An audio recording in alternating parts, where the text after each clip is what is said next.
Hi friends, welcome back to my YouTube channel. ನಾನಿವತ್ತು mutton green gravy ಮಾಡ್ತಾ ಇದ್ದೇನೆ.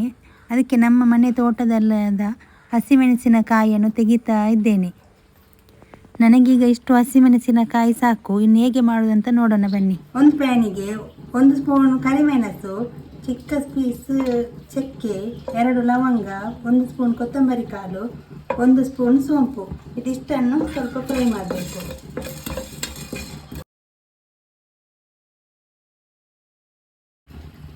ಈಗ ಇದನ್ನು ಮಿಕ್ಸಿ ಜಾರಿಗೆ ಹಾಕಬೇಕು. ಆನಂತರ 1 ಸ್ಪೂನ್ ಆಯಿಲ್ ಹಾಕಿ,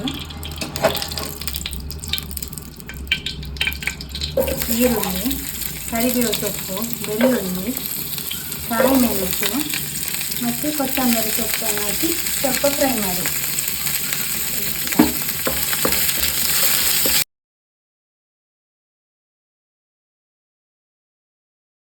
ಇದೀಗ ಇಷ್ಟು ಫ್ರೈ ಆದರೆ ಸಾಕು. ಇನ್ನು ಗ್ಯಾಸ್ ಆಫ್ ಮಾಡಿ ಮಿಕ್ಸಿ ಜಾರಿಗೆ ಹಾಕಿ ನೈಸಾಗಿ ಗ್ರೈಂಡ್ ಮಾಡಿ.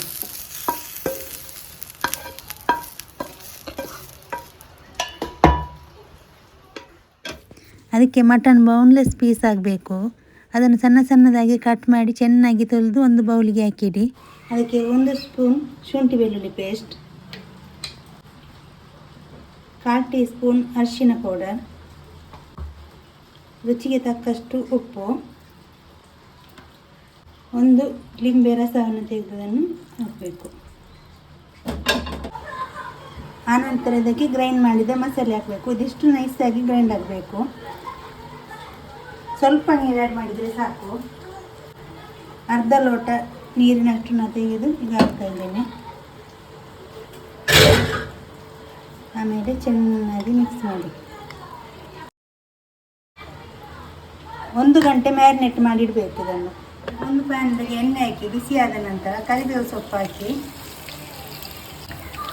ಆಮೇಲೆ ಸಣ್ಣದಾಗಿ ಹಚ್ಚಿದ 1 ಈರುಳ್ಳಿಯನ್ನು ಹಾಕಬೇಕು. ಆಮೇಲೆ ಸ್ವಲ್ಪ ಫ್ರೈ ಮಾಡಿ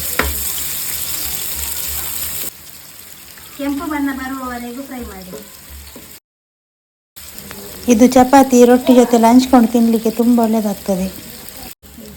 ಫ್ರೈ ಆಗ್ತಾ ಬಂತು. ಸ್ವಲ್ಪ ಫ್ರೈ ಆದರೆ ಸಾಕು. ಕೆಂಪು ಬಣ್ಣ ಆಗ್ತಾ ಬರಬೇಕು.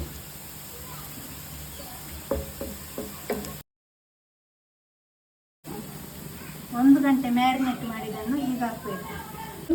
ಚೆನ್ನಾಗಿ ಬೇಯಬೇಕು.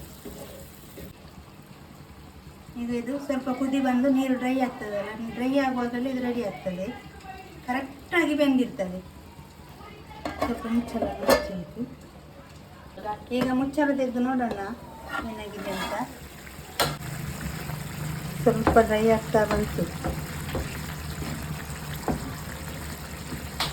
ಫುಲ್ ಡ್ರೈ ಆಗಬೇಕು. ಒಳ್ಳೆ ಗ್ರೇವಿ ಥರ ಡ್ರೈ ಆದರೆ ಒಳ್ಳೆಯದಾಗ್ತದೆ. ಈಗ ನೋಡೋಣ. ಈಗ ನೋಡಿ, ಡ್ರೈ ಆಗಿ ಒಳ್ಳೆ ಗ್ರೇವಿಯಾಗಿ ರೆಡಿಯಾಗಿದೆ. ಈಗ ಕರೆಕ್ಟಾಗಿ ಬೆಂದಿದೆ. 1 ಲೋಟ ನೀರು ಬೇಕು. ಅರ್ಧ ಲೋಟ ಗ್ರೈಂಡ್ ಮಾಡುವಾಗ ಹಾಕಿ, ಮತ್ತು ಅರ್ಧ ಲೋಟ ಮಿಕ್ಸಿನ ಮಾಡಿ ಹಾಕಿದರೆ 1 ಲೋಟ ನೀರಿನಲ್ಲಿ ಬೆಂದು ರೆಡಿ ಇರ್ತದೆ. ಈಗ ನೋಡಿ, ಒಳ್ಳೆ ಘಮ ಘಮ ಅಂತ ಸ್ಮೆಲ್ ಬರ್ತಾ ಉಂಟು.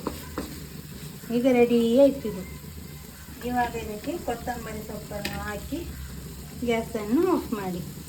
ಇವತ್ತಿನ ನನ್ನ ಈ ರೆಸಿಪಿಗೆ ನಿಮಗೆ ಇಷ್ಟ ಆದರೆ ಪ್ಲೀಸ್ ಲೈಕ್ ಮಾಡಿ, ಶೇರ್ ಮಾಡಿ, ಕಮೆಂಟ್ ಮಾಡಿ ಮತ್ತು ಸಬ್ಸ್ಕ್ರೈಬ್ ಮಾಡಿ.